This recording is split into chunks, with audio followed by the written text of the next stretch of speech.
Hello everyone, welcome to this week's Astrology News Report, an alternate view of world events as seen through the lens of Vedic Astrology, presented by yours truly, Ron Berger. Today is August 7th, 2016, so let's take a look at the week that was and how the planets' patterns in the zodiac matched up with the past week's events.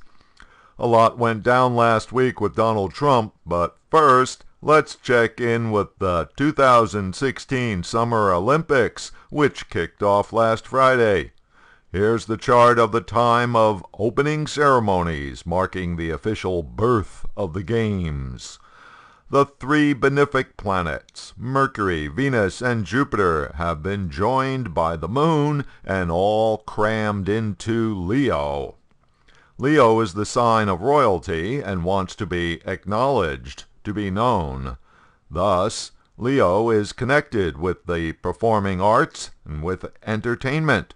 So, a fitting combination for the Olympic Games. But what's up with this Aquarius ascendant? Neptune, the planet of dreams and illusions, is conjunct Ketu, the eclipse point, an indicator of the spiritual and the idealistic. Aquarius is the sign of groups, of societal revolution, progressive and team-oriented.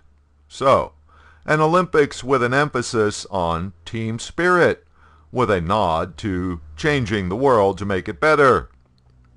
Note, too, that Saturn, as the ruler of the ascendant, is in the 10th house position in Scorpio, with the 10th house ruler, Mars. This is a combination for great determination that leads to success. The competitors have to be single-minded in their pursuit of victory. Okay.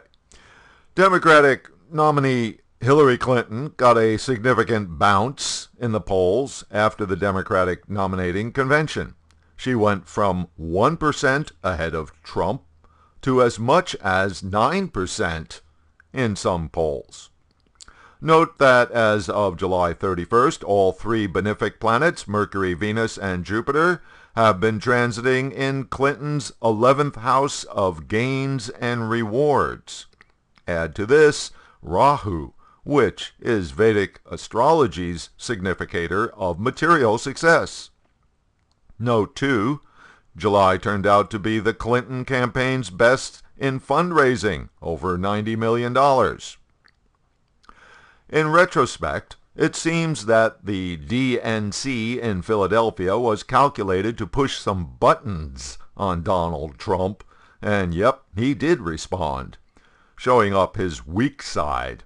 That Mars in his natal ascendant is always eager to take on any challenge. Problem is, Mars is also the planet of haste and impulse. Add to that the powerful instincts of his Scorpio full moon, and we see that Donald's major vulnerability is the ease with which he can be provoked. Or as Clinton pointed out, do we want someone who can be baited with a tweet to be the one with his finger on the nuclear button? During the past week, Mercury was in position opposite to Neptune. Mercury is the planet of facts and data. Neptune is the planet of fantasy, illusion, and confusion. Venus and Mercury were both transiting in Leo, Donald Trump's ascendant sign. His ascendant contains his natal Mars, the planet of combat.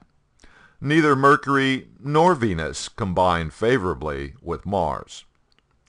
Donald Trump dug himself deeper into a hole last week by insisting that he had seen a top-secret video of a $400 million US payment being delivered to Iran in a ransom deal for hostages. He dressed up the story with lots of details about the video. It was a very clear video. The money was pouring out of the plane, he said.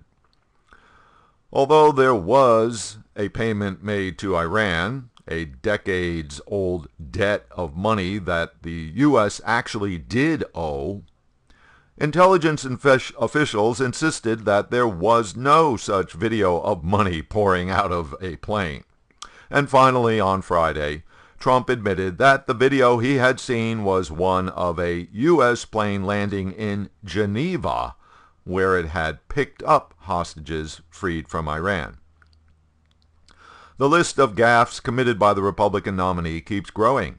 At the beginning of the week, a Vietnam vet gave Trump his Purple Heart medal. Trump's response: "I always wanted a Purple Heart. This is much easier." It was an insensitive, callous statement. Trump got 5 deferments during the Vietnam War, when he would have been eligible to serve. And this coming on the heels of his running battle with the Muslim parents of an Army war hero, who had dared to criticize Trump for not making any sacrifice for his country. It seems as if Trump is determined to alienate the veterans and families of armed forces members. So, the question is this how it's going to go for the rest of the campaign? Okay, let's take a look at what's going on in his astrology chart. Trump's big problem right now is that as Mars advances in Scorpio, it is getting closer and closer to his natal Moon-Ketu combination. Mars plus natal Moon is very emotional and reactive.